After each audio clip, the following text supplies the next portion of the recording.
Hi there, welcome back to my channel.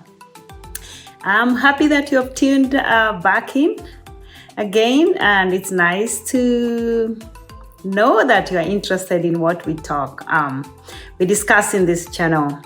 So, today I want to talk about how to identify trauma response. How to identify response.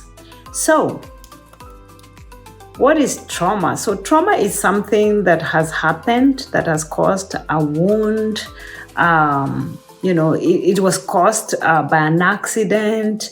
You were hurt, along the way somewhere in your journey. And now there's a wound that is in your soul that gets agitated, when you are dealing with external circumstances. That wound, if it's touched or, people, you just react. You react. That's what happens when you have trauma. You're reacting instead of responding. So that's what trauma is. And a trauma response is when you respond because of trauma, your responses are driven by trauma. Yeah. So, again, all of us, just being the fact that we've been in this world,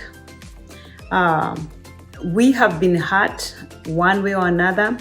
Some traumas are really, really tragic. They are bigger than others, definitely, in case of death, in case of rape, in case of domestic violence, in case of physical, sexual, emotional abuse. Those are really, really cause trauma in our souls.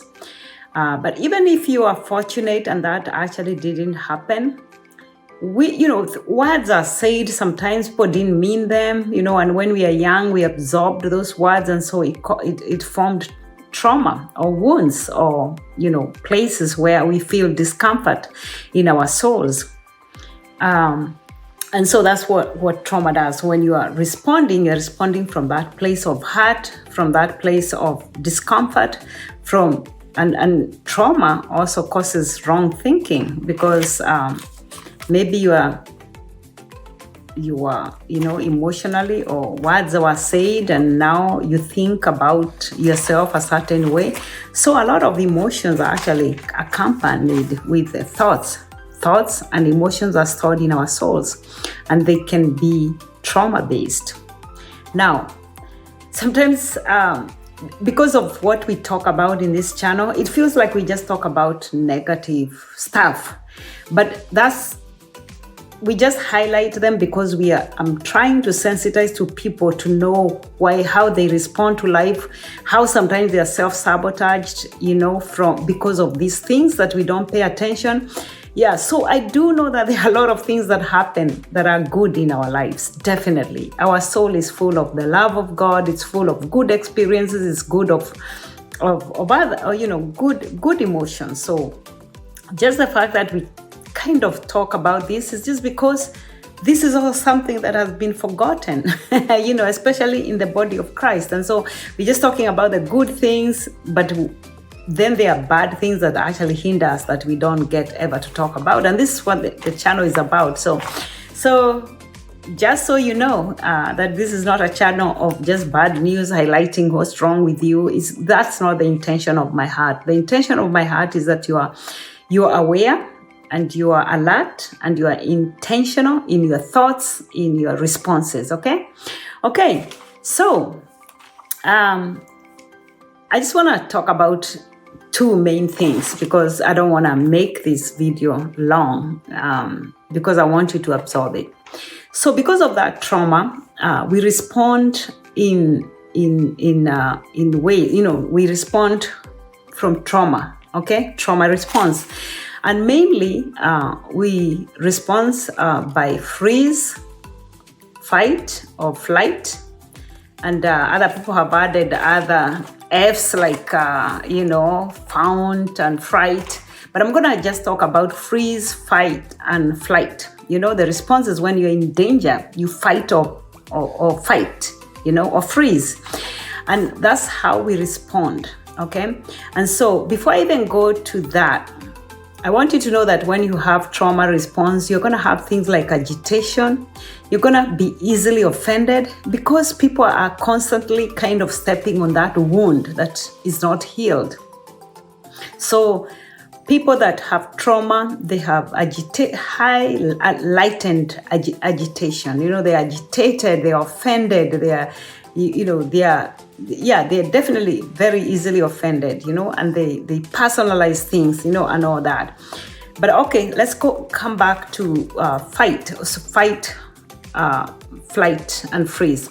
So fighting is, it's like you are actually defending yourself. You are like, hey, don't step on me, or it hurts, and so you're fighting back. And it's reaction. It's not even a response. It's like something you don't even aware you are doing. It just comes when somebody threatens you and you don't feel safe. And so you're fighting. And just to remind you, fighting is not necessarily bad. Sometimes we fight for our dreams. Sometimes we fight for, what we believe in.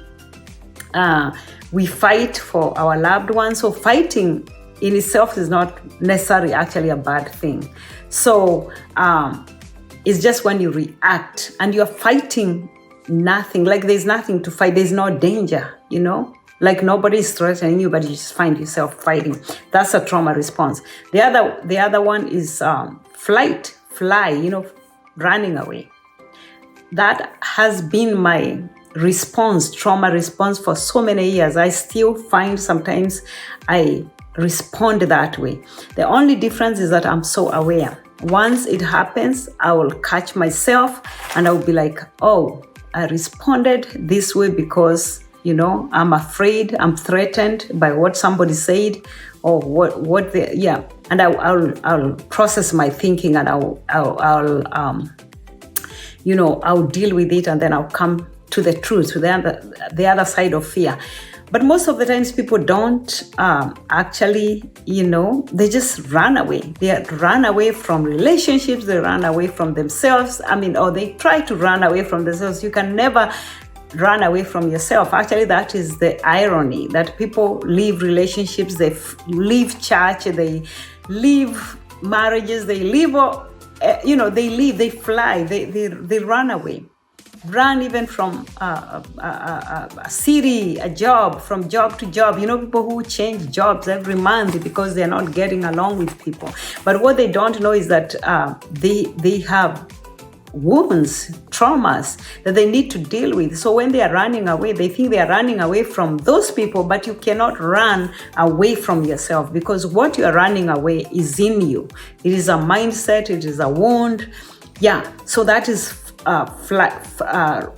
flight or running away. Again, running away in itself is not a bad thing, when it's done in a response and there is real danger, right? That's what God gave us, that to use it in the right way. When you see an imminent danger, you want to run away.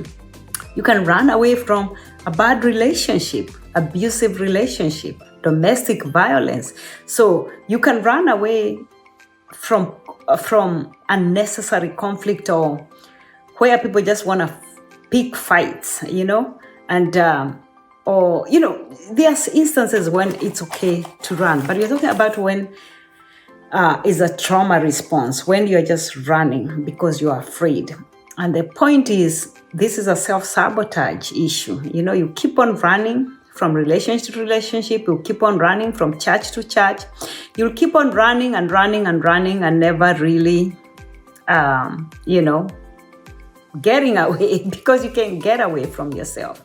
Okay, so the other F is freeze. We know that, and pausing is not necessarily bad. It's like a pause. We can pause and say, you know what, I'm not going to deal with this. I'm going to think about it. I'm going to pray about it. So a good amount of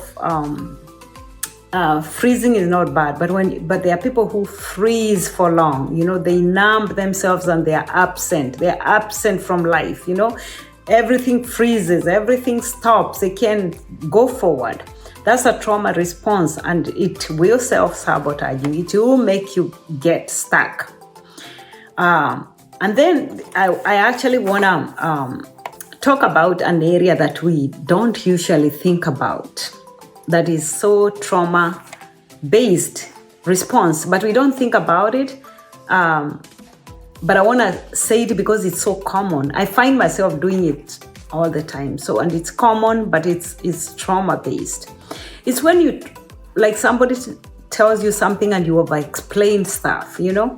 You're over-explaining, you know, somebody just asked you a question, or maybe you are creating a boundary, but you over-explain, you know, you are over-explaining is like you are really trying to defend your position, you're trying to defend your identity. So you are threatened, you feel not safe. And this is what I've found in my own life. It's when I over-explain, when I find myself over-explaining to certain people, it's because I've had a history with those people. Maybe they gaslighted me. Maybe they have questioned my identity. They have said I'm a bad person, or I'm a bad, you know, they say something. And so when they say something, it's, you know, it's like, it's a heightened alert. You know, they're attacking me. And so I respond from trauma. And now I've learned when that happens, I'm like, I'm not threatened. You know, they're not going to do anything. Sometimes they're not even near me. It's just probably we are texting or something, but we have a history of conflict that maybe was not resolved. And you find yourself explaining yourself, especially when you say no to these people. Because maybe in the past when you have said no, they character assassinated you, or they said all that. So you find yourself over-explaining. So when you find yourself doing that, know that it's trauma-based. You don't have to over-explain. Literally, you don't even have to explain your no. God says, the Bible says, let your no be no and yes be yes. So you don't have to explain. Unless somebody asks you to explain. But you don't have to explain. But sometimes we over-explain, and that is like a defense mechanism. It's like we are trying to defend our position. It's like we are threatened. So pay attention to that, because that one is a sneaky one. We think sometimes when we are over-explaining, we are doing a good job or something, but sometimes it's coming from trauma. Oversharing, when you overshare stuff, personal information. You've seen this on social media, or even you meet somebody you don't know and they tell you everything. It's because it's hurting so much and they're trying to bring out all these things, you know. There's an emotional pain, emotional overload. They need to empty it. So they overshare. Now again, sharing information or your personal is healthy, okay? It's good to actually share, because we are healed when we share one and to another.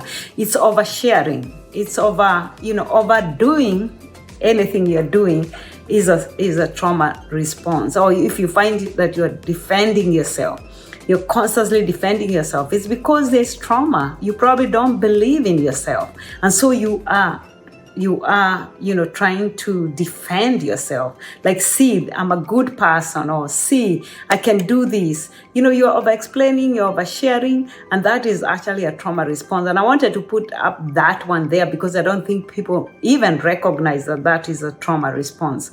And so when you catch yourself there, maybe in the next video, we are going to talk about how to not only identify, but how to trace trauma responses and how to heal them. Because if you don't heal these wounds, they will constantly, come back. And we know that Jesus came to heal our wounds. So there is healing. But if we don't acknowledge, if we don't identify, if we don't step out of denial, if we are covering them, they will never be healed. Okay, so that's all I had for this video. I just wanted to help you identify any trauma that could be trapped in your soul that you have not dealt with, and know that there's hope. There is hope.